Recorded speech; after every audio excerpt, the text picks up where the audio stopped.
Presidente do Congresso diz que é cedo para o Senado se manifestar sobre impeachment.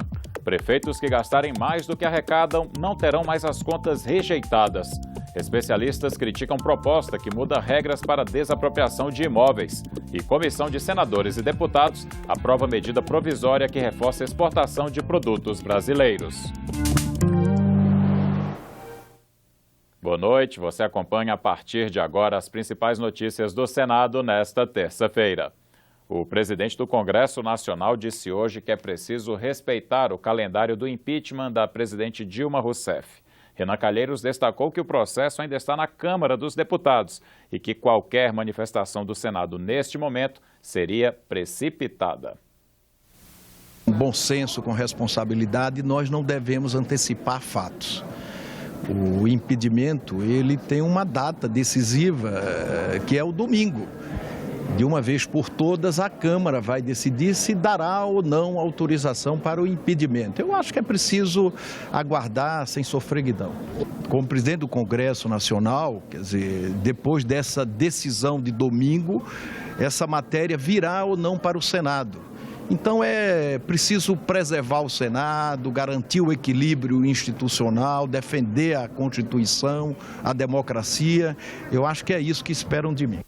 O Senado decidiu que 2 municípios do Rio Grande do Sul vão poder criar varas da Justiça Federal, 2 em Gravataí e uma em Ijuí. Ao todo serão 57 cargos entre juízes, analistas e técnicos. A presidente Dilma Rousseff ainda tem que validar a decisão do Senado. O plenário também autorizou 2 estados do Nordeste, Ceará e Piauí, a fazerem empréstimos internacionais. A cidade de Teresina também.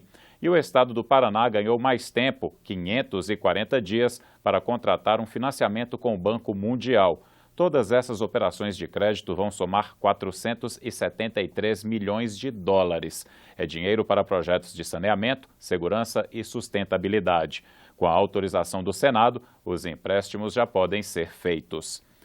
Se depender só do Senado, prefeituras que gastarem mais do que arrecadam vão escapar de punições. E os prefeitos também, mas só em 2 casos que a repórter Glauciane Lara explica agora. A Lei de Responsabilidade Fiscal determina: municípios que gastam mais do que arrecadam devem ter as contas rejeitadas e, como consequência, deixam de receber recursos do governo federal e ficam proibidos de contratar empréstimos. Além disso, o prefeito cai na lei da ficha limpa e fica inelegível por 8 anos. Mas em 2 casos, o projeto aprovado pelo Senado impede que o prefeito seja punido por gastar mais com pessoal do que o limite previsto em lei.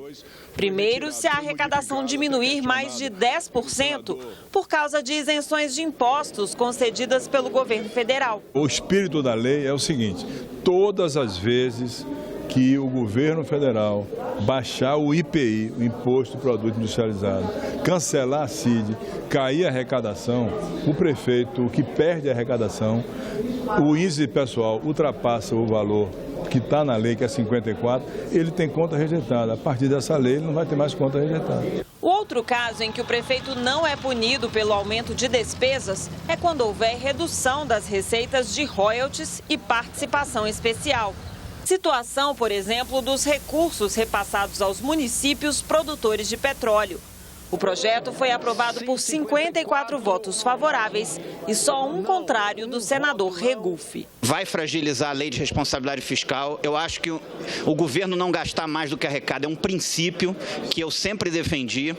E até porque no futuro quem vai pagar esse gasto maior é o contribuinte. Esse projeto segue agora para a Câmara dos Deputados. Como seria se a desapropriação de imóveis não dependesse exclusivamente do poder público? Essa proposta da Presidência da República está em discussão no Congresso. Deputados e senadores ouviram especialistas sobre o assunto nesta terça-feira.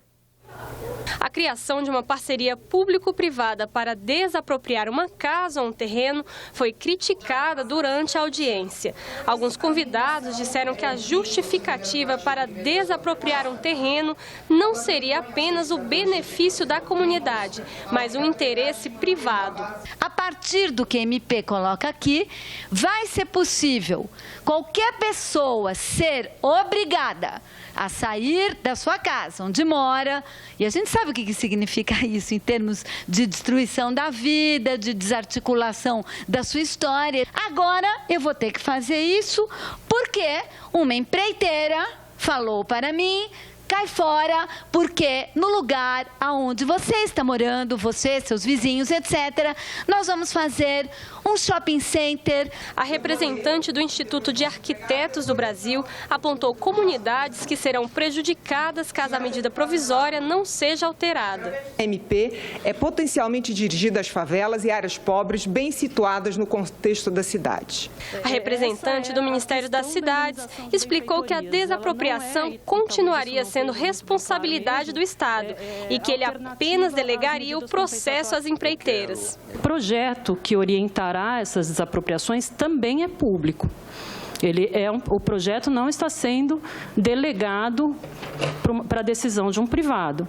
Na verdade, o que está sendo delegado é a execução de um procedimento expropriatório vinculado a um projeto que é público e que deve obedecer aos contornos da norma geral de política urbana, que é o Estatuto da Cidade. O representante do Sindicato da Indústria de Construção Pesada defendeu o texto e deu exemplos de projetos em que parte do terreno da obra foi utilizada para empreendimentos privados. Pode-se pôr um shopping num projeto de desapropriação, como o metrô fez. E o que o metrô de São Paulo fez? Nos anos 70, com desapropriação por zona, que não é pegadinha do projeto, ele desapropriava a área para a estação e uma área lindeira.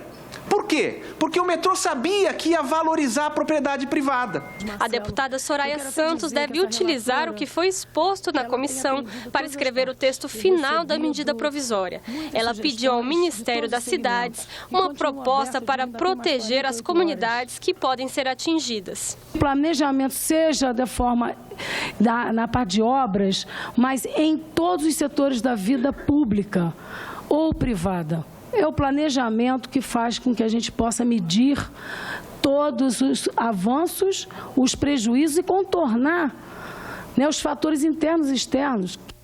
Reduzir os riscos e aumentar as vendas para o exterior é o que pretende a medida provisória aprovada nesta terça-feira por uma comissão de senadores e deputados. O texto muda as regras do seguro de crédito à exportação. O seguro serve para dar garantias aos brasileiros que vendem produtos e serviços para o exterior. Antes, apenas exportadores, instituições financeiras e agências de crédito podiam oferecer esse tipo de serviço.